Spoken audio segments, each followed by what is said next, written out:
I'd like to invite everyone to stand for the Pledge of Allegiance. I pledge allegiance to the flag of the United States of America and to the republic for which it stands, one nation, under God, indivisible, with liberty and justice. Very good. We got our packed house tonight. As usual. Yeah. All righty.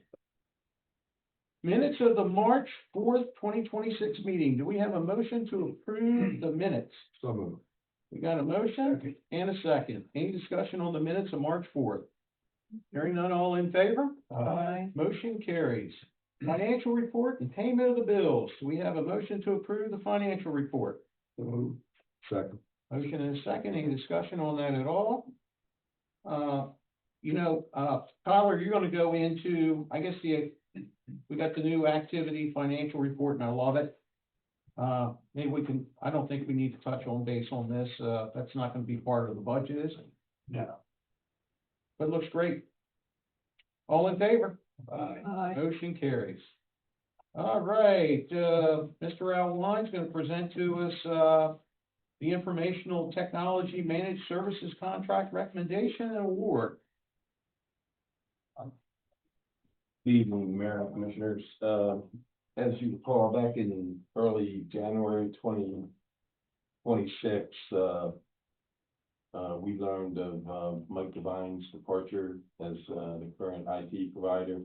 So at that time, Town Administrator George directed me and staff to start the process to find a successor.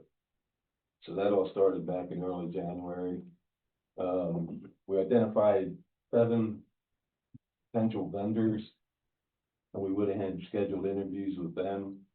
All those interviews were held during the month of January with our department heads and designated staff, including Chief Rogers and Lieutenant Finch from the Elkton Police Department. Those interviews enabled us to get the necessary information and develop a request for proposals. That was sent to the 7 vendors that we interviewed. The RFPs were sent on February 5th with a response deadline of March 6th. And of those 7 vendors interviewed, 5 submitted proposals.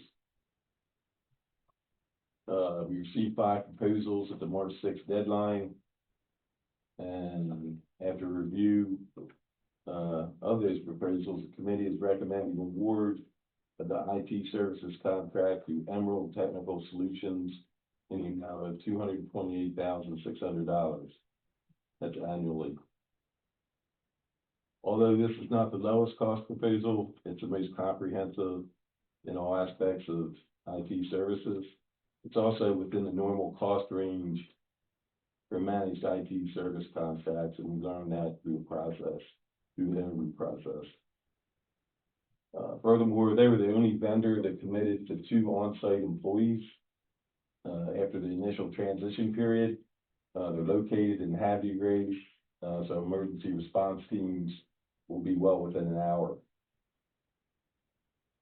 Emerald will bring federal grade cybersecurity expertise to Elkton's environment, and they have excellent references, including Baltimore City and a few federal contracts they have over the Aberdeen Proving Ground. They also had municipal experience in Harford County. Based on the town's IT needs moving forward, for both the police side and town administration side, we feel that Emerald will provide the best path forward. It's an annual contract, so it would be effective through the end of next March. I'd like to thank the staff that participated in the interview and selection process, and especially the participation and effort provided by Mike Devine. He sat through us with all the committee meetings we had, as well as he met individually with each vendor to provide them the necessary information that they would need to submit a proposal. Also, I'd like to note that he will be working with the new vendor through a 30-day transition period. So with that, thank you for your consideration, and, we recommend the award to Emerald Technical Services. I'm looking here, their, commercial general liability is 2 million per occurrence, 4 million, aggregate. They look like they, certainly understand the, cyber liability and so forth, and, I like the idea of being able to have 2 people on call for here a window of a time. Mhm. And, I know that, when it comes to the cyber world and computer world, it has to be people that you trust, and I know that, probably during the interview process, to know that staff, the police department and the administration side has to be feeling very comfortable with this group. Yes, very much so. When did you say this was starting? I'm sorry. The contract meant, April 1, hopefully, upon your, Okay. approval. I echo the same thing you said, as far as to having a backup for when computers have issues with IT situations,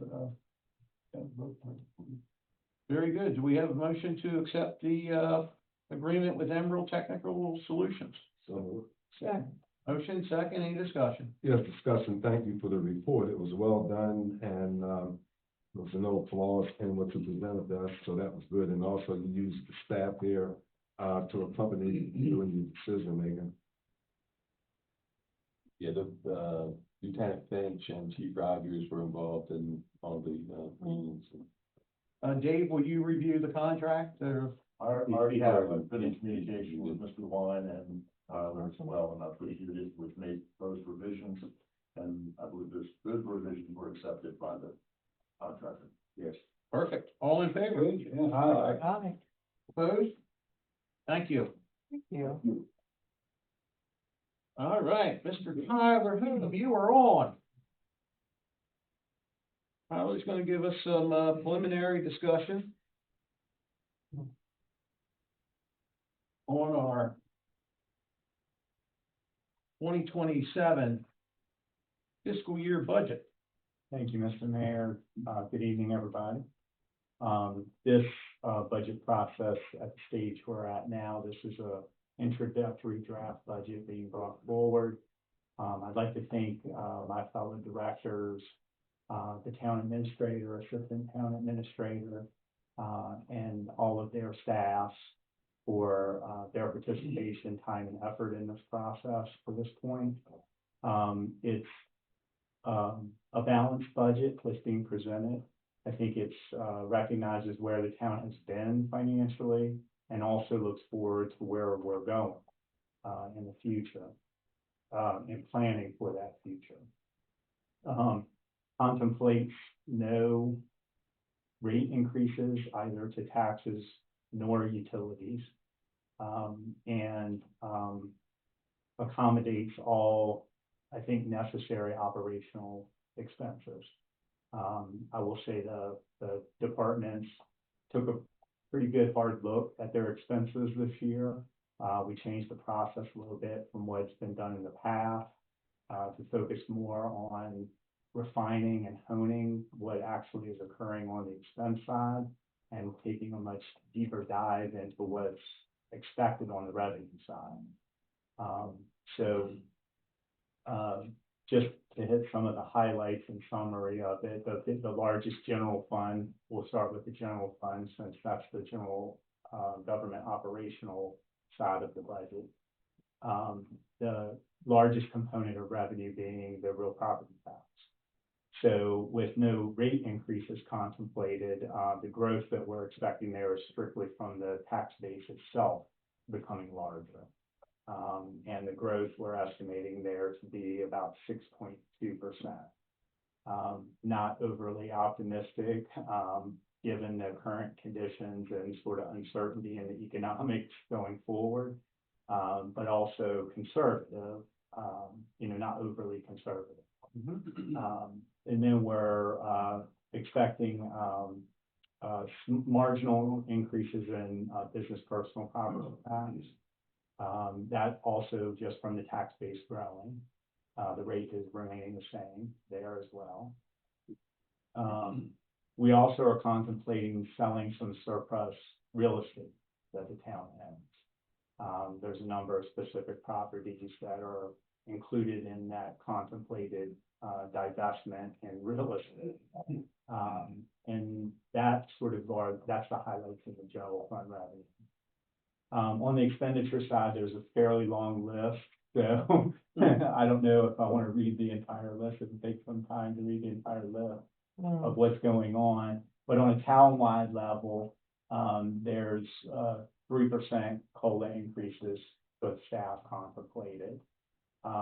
There's 11% increase in the cost of healthcare for the employer, being the town. That was a negotiated, I will say HR, that was a big part of their participation in this process, was to negotiate down. We were originally told it was going to be up to 18%. Then they came back with 14%, and then HR negotiated with the healthcare provider to get it down to 11. The same one we have. Yes, yeah, and my understanding, I don't know all the full details of it, but they made some plan changes in terms of they were to get some of the savings, they were trying to bundle some of the coverages. So that I believe that one of the contemplated was to bundle the dental with the health. And the question, of course, there is, what happens to the network and the coverages. My understanding was there was no significant changes in either to do that bundling. But Andy is not here tonight. I don't know if he is online, so he could speak to the details of that. You there, Andy? Yes, can you hear me? Gotcha. Okay. Thank you, Tyler, for that information. Yes. So right now, the Cigna has quoted us a 10.88% increase. The bundling is not is not written in stone at this time. It's just a possibility we're looking at bundling the dental with the healthcare. If that works out and the network is comparable to the current dental network and coverage and rates, then we're looking at possibly an additional 1% decrease on the healthcare. So that's not written in stone yet. I'm still waiting I don't think we'll know for the next week or two about the bundling option. Right now, the 10.88% for the healthcare is secured at this time without the bundling. Perfect. Thank you, Andy. Thank you. Andy, you might want to stay on for the family, which is the the next thing. There's a new state family and medical leave benefit that's been added, which has an employer cost as well. So you want Yes. So that is required by all employers in the state of Maryland. All employers are required to begin contributing to the fund January of 2027. And it could be anywhere between 0.9% to 1.2%.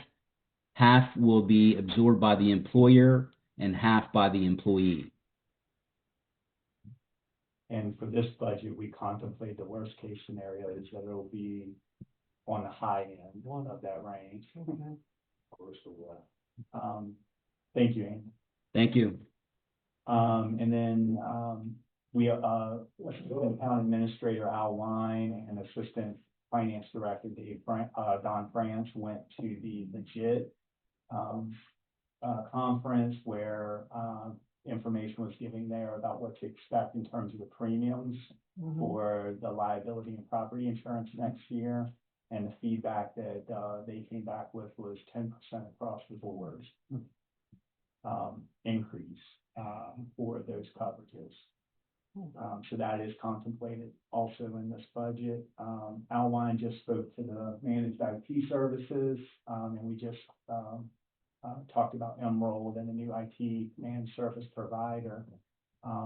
We budgeted originally a little bit higher because we budgeted on the high side of the normal cost range Mm-hmm. for managed IT services, which left us a little bit of room in the budget, which I left in at this point because we had some preliminary talks with Emerald. And one of the questions they asked was, what was our capital budget for IT for FY '27? And I told them, we really didn't have a specific plan. We're kind of waiting for them to tell us what might be needed in terms of hardware. The outgoing service provider tells us that we should not require a whole lot of hardware. But we don't know what the new managed service is gonna tell us. So I think it's a good move to leave that in there. right. So I decided that should remain in the budget, that small differential of 23,000, because they may come in and say we need 3 new servers, for example. Or we need new firewall apparatus. And that is going to be costly. Whatever capital budgeting they decide upon, they'll give us a priority list with it. So they'll say, oh, these things are critical, you really need to do this right away, or these things can be deferred till next year. But this gives us a little bit of room for something they might say is critical right out of the gate. And we just don't know at this point, because they themselves have to do an assessment, a more deep dive into our hardware and our systems, to even be able to compile that list of what needs to be done. So we'll be waiting for that, once they're on site and have a chance to start their evaluation work. The grass cutting contract, we dealt with that, recently, so that's contemplated. Again, we, budgeted on the high side of what we thought probably was going to come out of that process, which left us a little bit of contingency room. That remains in because sometimes the weather could dictate that the cutting season is longer this year. Or that it starts earlier or ends later or what have you. And then also additionally, sometimes at the end of the cutting season, could potentially be storm pond work that might need to be done beyond the regular cutting schedule. So it gives us a little bit of flexibility in terms of being able to cover those things without having to amend or adjust the budget later on. So I left that in at this point, that additional $24,000 differential. And then utility bill fulfillment, we haven't talked too much about this. We did talk about it a little bit previously when we talked about going to the monthly billing. And the necessity for it if we went to the monthly billing. We're getting to the point though, and what's driving me to look at this is the process of fulfillment for us is becoming a little bit more difficult just because of the folding and stuffing process. We have a small, sort of light duty folding machine that we use to do our folding when we fold and stuff our utility bills. Those machines are not widely used any longer. They're kind of a rarity for businesses and places to have. Can we sell it as an antique? I don't know. That's a good question on how marketable something like that would be. But You might want. it's old, it's relatively old, it breaks down, it's probably broken down 5 or 6 times. And I've been here less than a year and it's probably broke down 5 or 6 times since I've been here. Every time it breaks down though, it causes a logistical problem for us because our backup plan is Staples. The problem with Staples is if it's during the holiday season, which it was this year, one of the times it broke down was right after Christmas break in early January. Everybody's going to Staples to do their Amazon returns. The same staff that runs their print shop operation also handles Amazon returns. So we would drop the job off. They would say they didn't get to it the previous day because they had too many Amazon return customers. So our job got pushed back. But our bills need to go out when we print them. We can't have logistical hiccups like that. Did you say that you are pricing a replacement out? Yeah, Okay, it's in there? Or? yes, Okay. yeah. Yep, so what I did was go out and look at a number of different, bill fulfillment services, companies that do this as a business, that fulfill utility billing. And the process then would become, we still generate the bills as we normally do from our finance system. The only difference is instead of us printing, folding, stuffing, and mailing them in-house, we would just send a file to a bill, fulfillment service. They would print, fold, stuff, and mail the utility bills. So in pricing that out, it breaks down to about close to $18,000 annually to add that service. Now, one thing is the postage is separate because we pay for the postage regardless. On whether we do it or whether they do it, we still would pay the postage. The difference for us in terms of cost is we don't have to any longer buy the envelopes in the quantity that we buy them, or the paper and the quality that we buy it to print the bills and the delinquency notices, et cetera. And then the staff time and effort. So there's pretty the cheap, I supplies think. and there's Yeah. the Right. yeah, it's to a point now where these fulfillment services have the process so honed down, they have so much economy of scale that it's almost cheaper to do it outside than it is internally anymore. What if you want to put additional documentation in with bill? What happens then? That could be done, and that would be charged separately. So that would be beyond the normal bill Mhm. running process, Mm-hmm. and they would charge us per piece. So there would be a per piece rate for whatever inserts we want to do. Do you have an idea what? Yeah, I can break that down in more detail. I got a quote from Yeah, I was just curious. yeah, I can send that around. We need to do that. What are we looking at?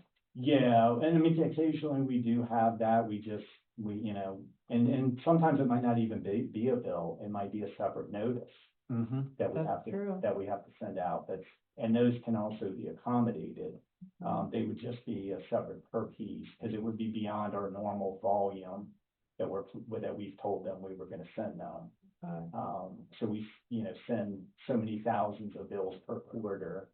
That's what they did their quote based on, was just that basic bill running and delinquency notices, not additional inserts, because they told us those, you know, those would be one-offs and they would be individual per piece charge for those things. Perfect. Those are the general fund highlights. There's a number up on the screen, there's a number of individual departmental highlights of individual things that are included in each departmental. One of the bigger highlights there is the introduction of a central contingency or a central reserve in the general fund. Mhm. Largely being funded by the surplus real estate sale. And the idea there is twofold, really. Number one is to provide some sort of contingency fund in the general fund so that if we have unexpected expenses, it's a snowier than normal winter. We have to contract more snow removal service than we had contemplated in the budget.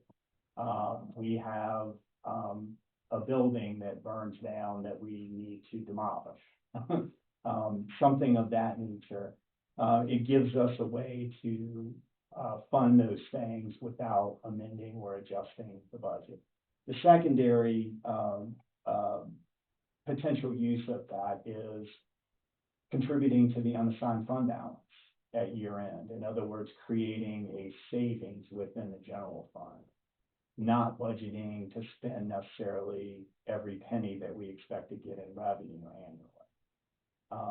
That's the other potential use of it. So it's there. If we don't use it, it gets cashed out at the end of the year to unassigned fund balance, which helps our bottom line. Moody's is a lot happier with us when it comes to our bond rating.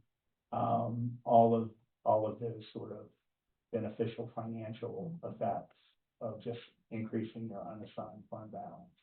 I've got one question about that, you mentioned about healthcare, the bundling, and it was like 10.88 increase. Did, and Cigna, right? Yes. Did we compare this with any other carriers other than what we have as far as trying to get a lower rate? Or did we compare it to any other companies? I'll let Andy speak to that because he's more directly involved in the insurance. Commissioner Piner, we did not normally, what we do, we deal with the current provider. And if they don't budge, then we open it up to other vendors like Aetna, Blue Cross, all those other vendors. So they were so willing to negotiate early on that we didn't need to go through that whole process. Anyway, reason why I'm saying that, because with the rates being going up to different, different organizations or, vendors, I was just wondering, because there's probably could be another decrease in cost if you check with a couple other companies because of the rates being increased that way they are right now, but that's just a question. I mean, even though we're using our provider that we have right now, that's, we're stuck with them. If you're gonna try to save some money. Commissioner, I'll definitely double check with our broker. I'll talk to them. I think their primary broker is out for a couple days on a conference, but I'll double check with them next week to see if there's any potential better deal out there. Of course, okay, thanks. Thank you. The other, the departmental item I'll highlight is the Singerly contribution. We contemplate a total of $500,000. That is a combination of the charter contribution, the pass-through of the AMOS grant that we received that happened every year. And then there's an additional supplemental contribution contemplated of just over $283,000, which would bring the estimated total contribution for next year to Singerly Fire Company of $500,000. And there was some talk at one time of reaching out to the county and seeing if they could do the, try to partner up with us to help the Singley Firehouse. Those talks are still going on. Mhm. And those are the general fund highlights. This, like I said, this budget does contemplate, there's another slide if Brittany will show, it's an Excel spreadsheet. Not this one. No, there's an Excel. It's in the budget PDF. It's like, I think the second or third page. Yeah. I think it's the second or third page. So I've been looking up online there, and Yeah. it's a little different and.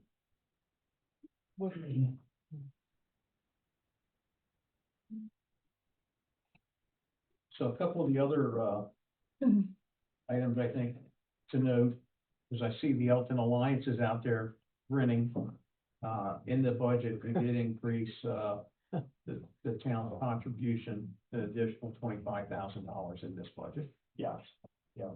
We also, increased, the scholarships, from $1,000 to $2,000. That's for the schools. And, Elk Landing, we put into, a budget for them, promotion and celebration of her 250th anniversary of $50,000. Yes, Is that correct? yes, that's correct. We added, in the Elkton Colored School Juneteenth event, we raised it to $5,000 from $2,000. We eliminated the Fair Hill races that we that made a contribution to last year, and we eliminated the Elkton Northeast River Watershed Association money that we did in this previous year. I think that's something that we only need to do every maybe third or fourth year for them. See if there's any highlights that I needed to go over. what am I missing? Is it all pretty, you're adding another person in finance? Correct. Right now, we have a senior staff accountant that is not doing the job duties that are listed in the senior staff accountant job description. And the reason for that is because those junior staff accountant, duties are more important for our audit.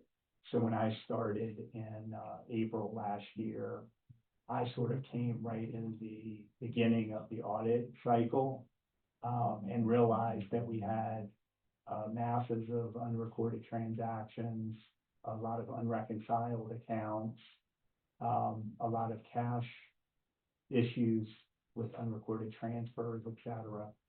So I needed those things done if we were going to get through the audit. Those had to be a priority. I didn't really have much of a choice in that. But what we're missing is budget monitoring, which is the departments knowing and understanding what's passing through their budget, and monitoring what's passing through their budget.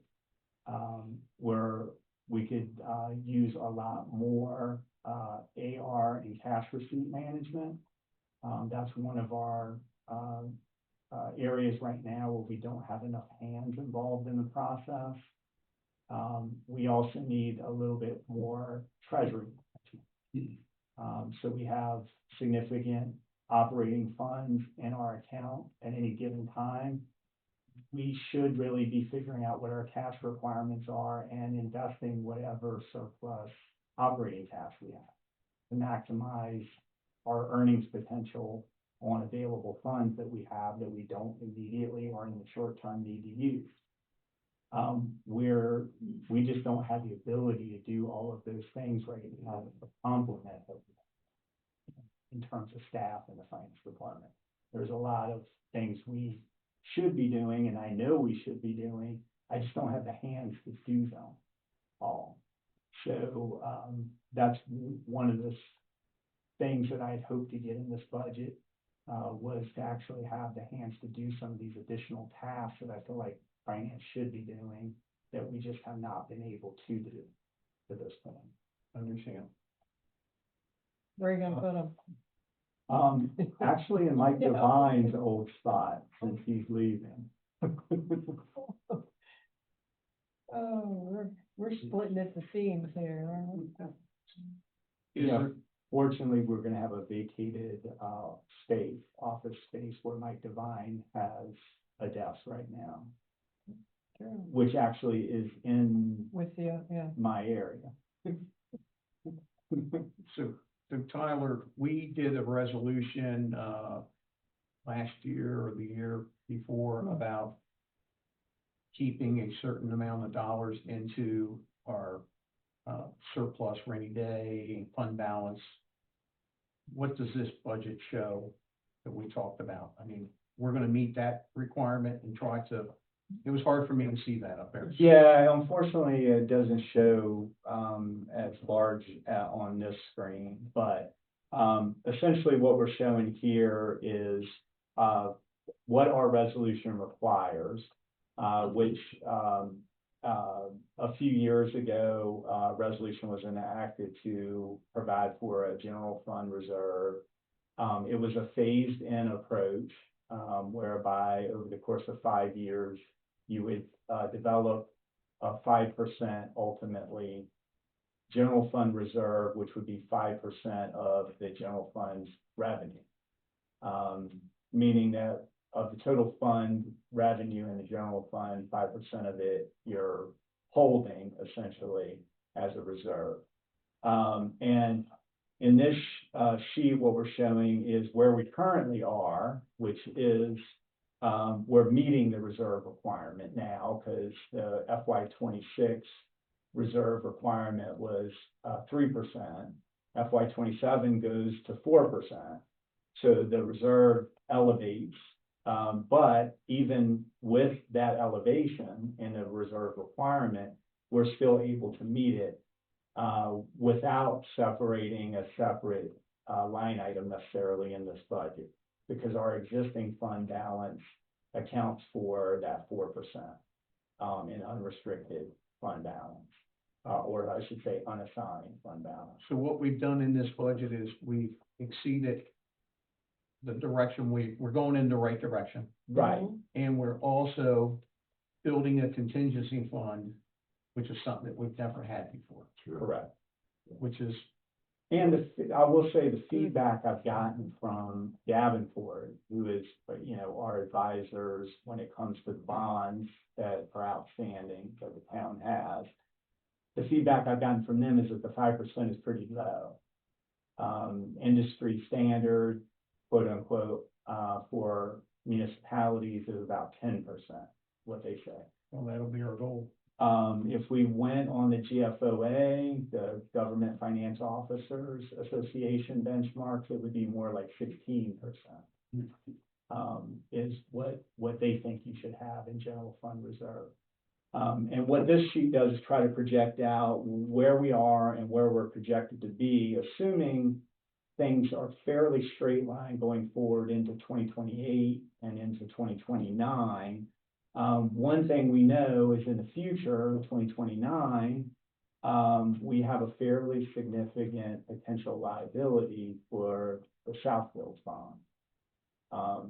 The way the bonds arrangement and agreements are structured, the town could potentially be responsible for replenishing the debt service reserve fund for those bonds should the sportsplex not generate sufficient revenue to be able to pay that debt service on their own. Yep. And so we minimally should have unassigned fund balance enough to cover that payment if we need to. Because that payment would be a direct hit on unassigned fund balance. And this projection shows that although we're not going to quite get there at the 5% reserve we have set, we come very close to getting it. We end up with about 2.4 million in unassigned fund balance projected. The potential liability is about 2.6 million.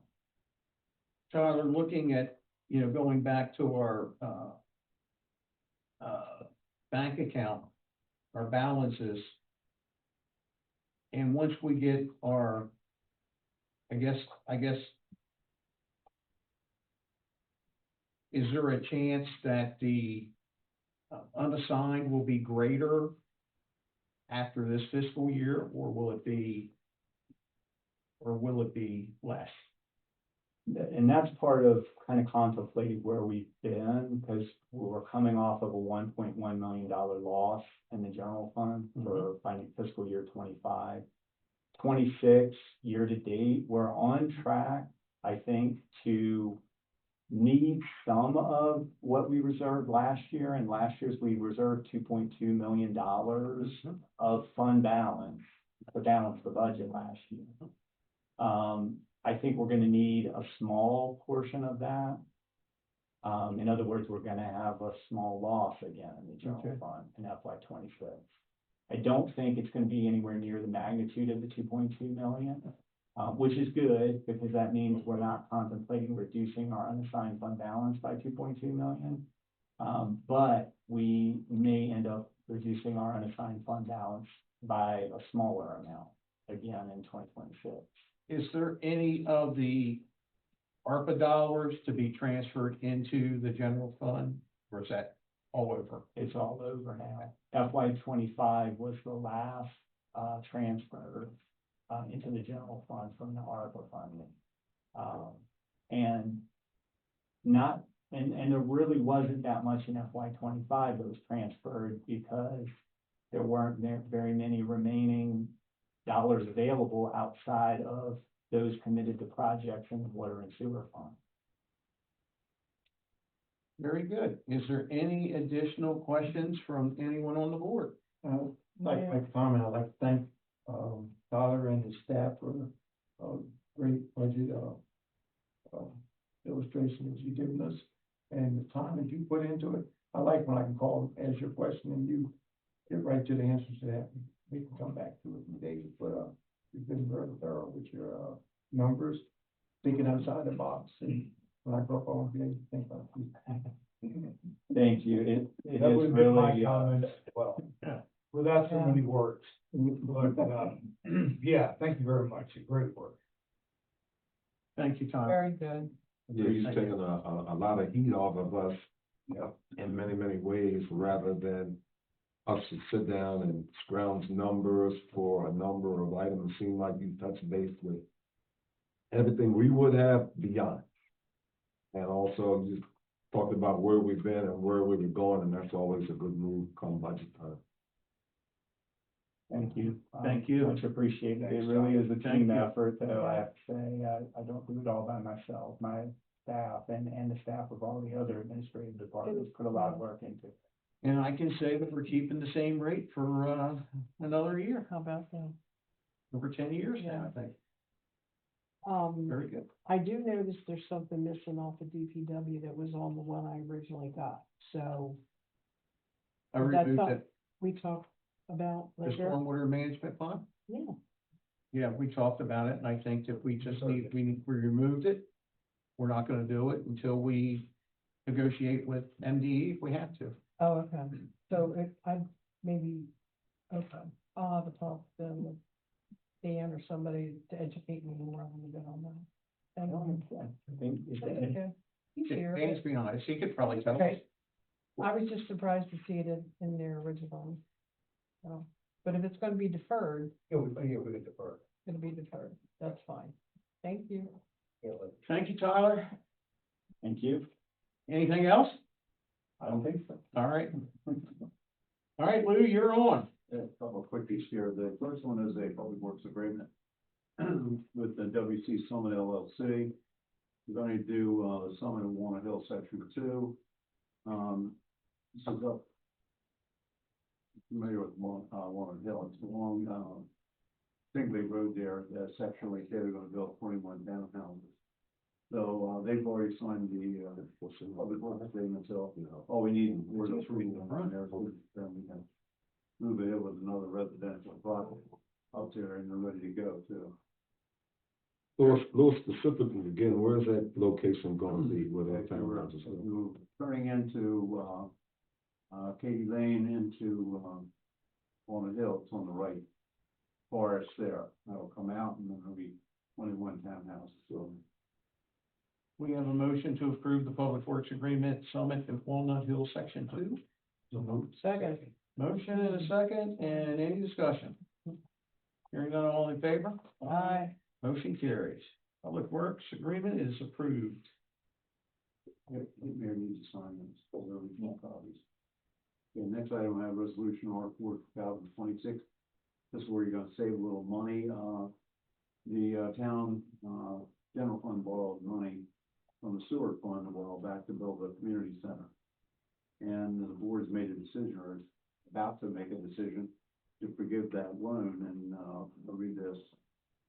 Mayor and Commissioner, the town of Elkton, the loan from the sewer fund to the general fund, the amount of $2,650,000 for the construction of neighborhood community center to be forgiven, and no repayments, as previously set forth on the aforementioned resolutions shall be required from the general fund to the sewer fund. And annotations of such shall be included in the audited financial statements for 26. Basically, you're forgiving that loan, from the sewer fund to the general fund. And in that amount, $2,650,000. You agree to that. They save that money going from the general fund to the sewer funds. Very good. We have a motion to approve Resolution R4-2026 Neighborhood Community Center Debt Service Forgiveness. That's a move. Motion and a second, just to reiterate what Louis was saying, was if we borrowed money from ourselves, we brought it from the sewer fund and brought over and built one of the finest community centers in the region, and now we're forgiving that debt, so the general fund does not have to pay it back to the sewer fund. It's a technicality, but we have to do a resolution and make it happen. Any other discussion? Hearing none, all in favor? Aye. Motion carries. Thank you. Last item I have, resolution R5. Basically, I was contacted by the Maryland Municipal League, The sponsor, they asked for the town to help with other municipalities to sponsor House Bill 1142.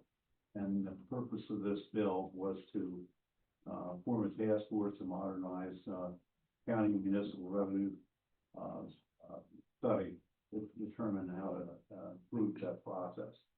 Unfortunately, I think we're a little late in the game because It was approved, they had a third reading in the House and the second reading in the Senate has passed, so I think we can send the resolution down. I think it's a done deal. But anyway, I would recommend that the board supports this bill 1142 in the General Assembly. Of course, they're going to close down in a week and a half or something. Anyway. We have a motion to approve resolution R5-2026. So moved. Got a motion Second, and a second. What this is, they're putting together a task force to see how, to modernize county and municipal revenue sources, so it can't hurt anything by improvement. All in favor? Aye. Motion carries. I sent them a draft resolution anyway, so that probably pushed it over the edge. There you go. Get it anyway. That's all I have right now. All right, very good. I'd like to accept the resignation of Samuel Goldwater from the Board of Zoning Appeals. I just wanted to make the board aware that, at the next meeting, or meeting after, we'll make a recommendation to fill that position.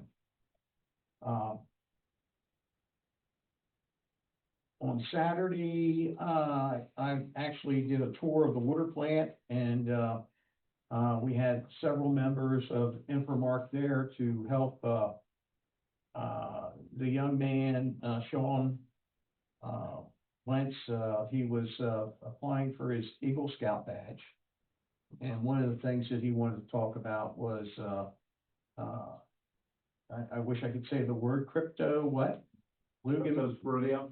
Cryptosporidium. A critter, real little critter. Yes, and we went through, I gave him a little tour of town hall, and then we went over to the water plant.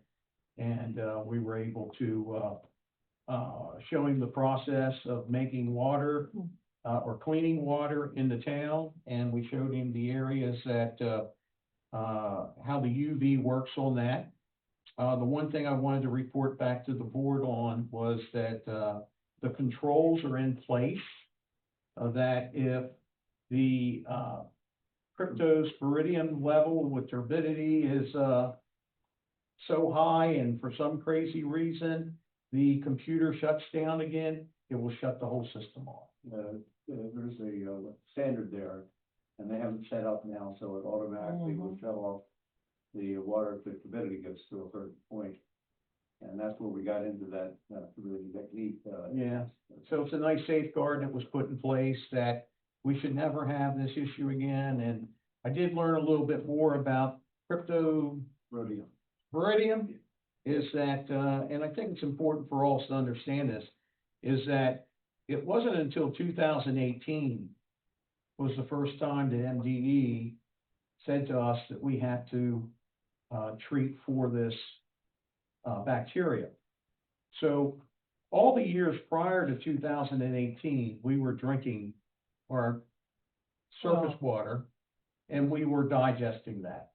The UV light, or just passing through in the UV, doesn't kill the cryptosporidium. But what it does do is it doesn't allow the cryptosporidium to multiply. It deactivates it. It does. So it can't keep reproducing as it's going down the line. But I think it's very important that chlorine does not kill it. You can load it up with chlorine and it does not. UV is the only way that this works. And I want to stress, I know the folks from the town of Elkton were pretty upset about this, but the bottom line is it came into effect in 2018. We did have a UV light on it. UV light was at 5%. It should have been at 15%. I guess that's how I'm using it in layman's terms. But it should never happen again based on what they told me. So that was that story. Dan, can you take a look at John Adams Street?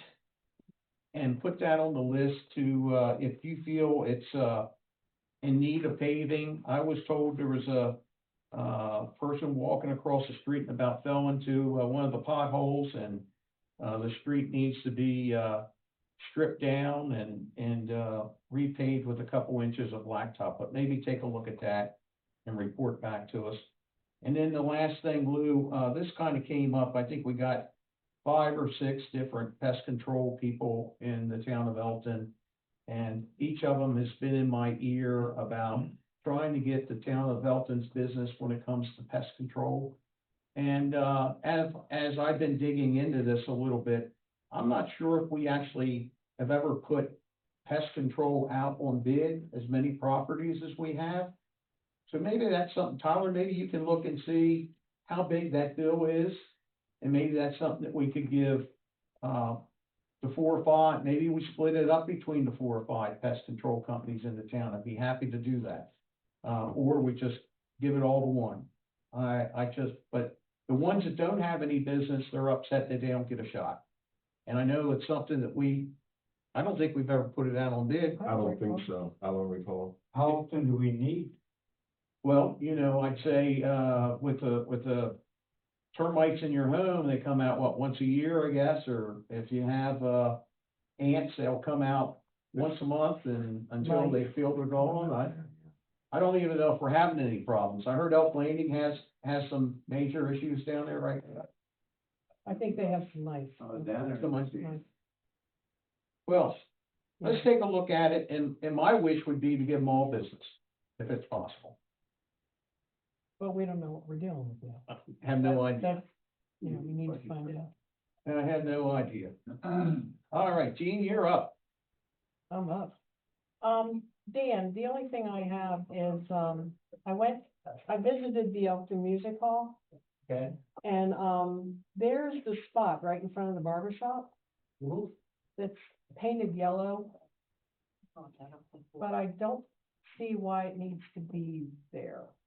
The only reason it was put there initially was, I guess when the Howard House was operational, that was their loading zone back and forth. Right. But All right, Make it well, disappear.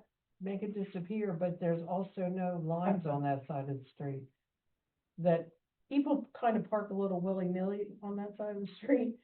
So like one car will end up taking 2 spots. It doesn't have to be fancy, but it just, what you have across the street are little markers, right? Just little, short markers of some sort. And then going from the Alliance over to Main Street, across the street, I think we need a crosswalk there, Where? Yeah. a painted. Going? From the Alliance over what, to Elkton Center, like that area? Yeah. There's no designated place for someone to cross right there. We have it everywhere else, but not, I think, there. If you don't, check it out, I'll check it out. please, but if you can create as much parking as possible on the side of the music hall and make sure the other side's clean. We have a lot of activity down there. Yeah. Thank you. Anything else? Charles? The only thing that comes to mind for me is Dan, some time ago, you talked about, or we talked about, or we watched those trees in the front grow and then they were withered away or cut away. When there's some kind of way you can spruce up that side of the street. Oh, we'll plant something. Pardon? We'll plant something. We can plant. Well, I think you need something there. I mean, you are the town, you invite people here to your building for numerous concerns, and it just shows a general, a showmanship for, I guess, the fathers, as they say, who sit on the board to show the public where their funds are going. I know you did something with the window there and what have you, and I see Mrs. Hanley is doing something down the street there in that building there that one day it's gonna get sold, so how come we can't have something in the front now? Right, Lois? If it's budgeted. We get it budgeted. I'm done. Thank you. Earl? I've always wanted to see something about the bridges coming in and out of town. I know they must say, I know that we got to go through the state, but I'd like to beautify the town. And I'd like to see Bridge Street and North Street, both bridges decorated or painted. with some, The state won't pay them. we can, I'll check for the state. so. Will they allow us? We can. I can't speak for all, but I know you told us the state to take care of it, but is there something that you can do to help beautify the town that you administrate? What we can do is, develop a specification or follow specifications that the Maryland Department of Transportation has for its structures, and then put it out to bid if they will permit us to do it. If that's what you wanna do, but could be, I don't know, $25,000 to $30,000 or more per bridge, so I don't, once again, do you wanna, how we're gonna budget that, I don't know. Well, the Creek Bridge, I remember when 2 years ago, I think it was, when I kept asking it, can we clean it, can we clean it? And I kept being told, no, we can't clean it. We can't get permission to do that, and we found out, yeah, you can. And Dan went out and cleaned it. Well, I don't have any problem with cleaning it, painting it. Well, maybe Maybe we something, can do, power washing on this, I don't know.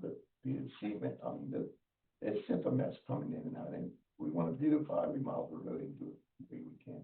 And if we have to keep asking, cover up graffiti. tell us no every time.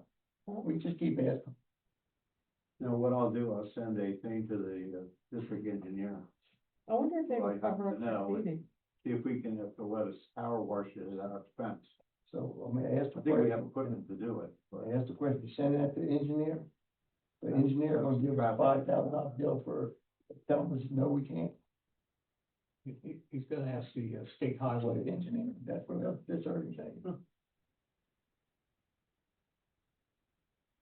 Anything else? Spring is coming. Answer that question? I ain't gonna get this.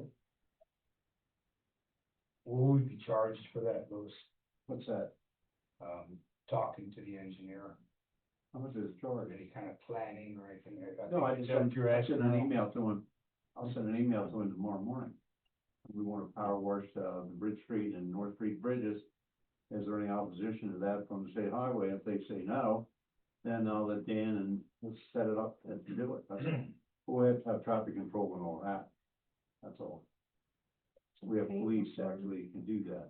It'd be ideal if you find out from him what a municipality can and cannot do at at our own expense in an area that we want to see cleaned up. That's what I'm saying. Okay. Send them, you know, about the bridge, get the bridges. You're not talking about the exterior bridge, are you? You're only talking about inside walls. Okay, good. The other was a little more elaborate, you know. And you just send some kids overnight and paint some graffiti over there, would love that job. Equipment to do That's that. what I said, they'd probably come clean that up. They might. Probably would. Well, we stay on that path of beautifying Elkton. A few weeks ago, I met with Ed Dow about building us a big archway at the top of the concrete steps on Main Street. He sent me some pictures yesterday of where he was, and you know Ed, he's an artist, and what he's doing so far looks fantastic. We're gonna have a great big archway at the top of the stairs facing Main Street, painted white, welcome to Elkton, and Ed's gonna put his personal touches in it, which I'm sure are gonna be fantastic. The only other thing I have is, I don't know if this is the way to bring it up, but my studio is celebrating its 40th anniversary on Main Street this year. And I was hoping to do something in June, possibly close down that one little section of North Street if I can. And, you know, just have a band and I'll get the band and a wheel that people could spin for prizes. You know, and I want to have a celebration of my 40th year. This was the wrong place and way to bring it up, sorry, but I didn't want to keep putting it off. Yeah, I would get with, I'd get with the Alliance, but I'd also get with the chief and see if we could, make that happen. I know there's And then have them bring it back to us. there's a certain amount of days you have to give to have a closure. Mhm. So I hope I'm within that guideline. Do you know anybody that makes that decision? Earl? Yeah, I think we can do it. I think we can make a Rob. decision. Have you thought about incorporating it with another event? No, because it's all about me. Did you have any doubt he was gonna say that? Maybe, that might be great. I'm just. I'll talk to you guys about that. Well, I'll tell you that, First Friday is the first Friday in June, June 5th. We have our Jump in the June event, but I also am working with, the Hammond's building behind us. They are almost completely full when it got purchased, and, they want to do a big ribbon cutting for their building that day, and they're coming to me with ideas on how they can, maybe bring a food truck or something in. So you'd be sharing it with them and Jump into June, and I don't recommend that personally, to give you guys some recognition on what you're doing. Yeah, So I would say just stay away from First Friday in I June. didn't want to encroach on jumping to June or First Friday. Yeah. So we'll pick a date. Yes. I'll come over and talk. Absolutely. That's all I have. Thank you, sir. This is the time of the meeting. We open up the floor for anyone who has anything to say for the good of the town. Go ahead. Okay, I Pat? noticed you mentioned there's a $50,000 donation to Elk Landing. Okay, now are they discretionary funds to Elk Landing, or do they have to be geared towards the 250th anniversary? It's Like currently, hiring actors to come down and maybe do some type of this. I would say, that I should probably get more information from Gene Minner, and were you involved? Christine, I can be. Yeah, we were, I can't answer specifically what is requested. It's not in that line item for me right now. Mm-hmm, right, But I know it was for that celebration of 250 years. okay. I was down Elk Landing most of the day today, in and out. I have multiple things. First of all, Mayor Commissioners, thank you for the additional funds into the Alliance budget. That's gonna be very helpful. I'm already going through my head on what we can do with that. Well, it's not real yet, man, you hidden there, but go ahead, keep on planning. Thanks, Commissioner Gibbons, for pulling my air out of my sail. Along the beautification conversations we've been having, the couple of things I have fit right into that. First of all, with the arch, we're very excited about the arch. I put it in an email. The only thing I would question is painting it white, only because black would tie in with all of the other wrought iron stuff in the town. Not my call, just my opinion on that. We talked about a year ago around the trees on Main Street and what we were gonna do and the opportunities with that.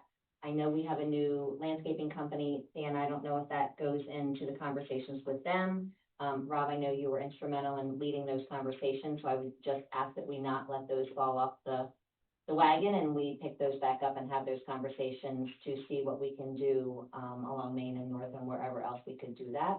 Yeah, and now it's the time to strike. Now's the time. So I just didn't want that to fall off the radar of the board and DPW. And also in line with that, we had conversations about a year ago around the rain garden down at the farmer's market area. We will be doing events down there this year. It doesn't look great. It hasn't looked great for a while. There's bigger conversations, I know, around what has to happen with something like that. I know Dan was involved, last year in conversations around us making sure we tied it in with either before or after the paving of that area down there. And I assume that's probably in this budget. Don't know. Not my deal. But I also didn't want this to fall off our radar. We've had a couple people reach out to us about just saying, hey, do you need a volunteer to clean it out? It's not our, doing. It's obviously belongs to the town of Elkton. So again, just don't want that to fall off our radar, even if we can get it cleaned up, whether it's hardscaping, whether it's rocks, whether it's native plants. I just wanted to bring that to the attention of the board and hopes that we could bring that back up again and look at it. Thank you. I have a question for the Alliance. I was going by the farmer's market yesterday and was noticing how nice you have it looking. Do we have any plans to have a farmer's market there? That's not the Alliance, that's the town of Elkton. That the town of Elkton managed that. So that's, we did the grant funding to get it, revitalized, but we don't have control over that market at all. The only thing I've done is doing the food truck event in June, and I'll do that again this year, based on the permission from the town, but the farmer's market does not belong to the Alliance. So what are you suggesting? I know you're saying the faction of getting that operational again is our responsibility, but who would be a good idea? Or what would be a good place to go to see about reinventing the wheel again? Yeah, I definitely would be happy to be in those conversations. I feel like you need some sort of town manager that was going to oversee that, because if we have produce companies and, perishable companies in there, and the electric goes or something like that, somebody has to be that point of contact for that. And certainly to administer the vendor fees and things like that, the funding that's gonna come in and any expenses that are there for that. So I think you just need somebody that oversees that here in the town, to ensure that all of that runs smoothly. And I have had conversations with the county in the past, and they, didn't 100% support us having a farmer's market in Elkton because of the other ones in the county. They're saying there's just not enough producers to pull for that. But I think there's so many different ideas that we could do. It doesn't have to be all produce companies. I never envisioned it being that. I thought it could be other perishables. It could be cut flowers. It could be meat. It could be dairy, things like that. We have lots of opportunities, I think, in the town and in the county that we could look at for that. Good answer. Would you want to take it over and collect the revenue for the Elkton Alliance that could be made down there? I'd love to have that discussion with you guys. Good, thank you. So you want it, but anyhow, go ahead, Mayor. All right. All Anyone else in the audience? Anyone on the, Zoom meeting have anything to say for the good of the town? All right, we have to have a closed meeting to discuss appointment, employment, assignment, promotion, discipline, demotion, compensation, performance. And we're gonna have a meeting with the 5 of us. Lou, we need you here, and Dave Peskin. Everyone else will be excused, and we will not be reconvening. Thank you all so much, but do we have a motion to accept the closed meeting? So moved. Second. And a second, all in favor? Aye. Bye.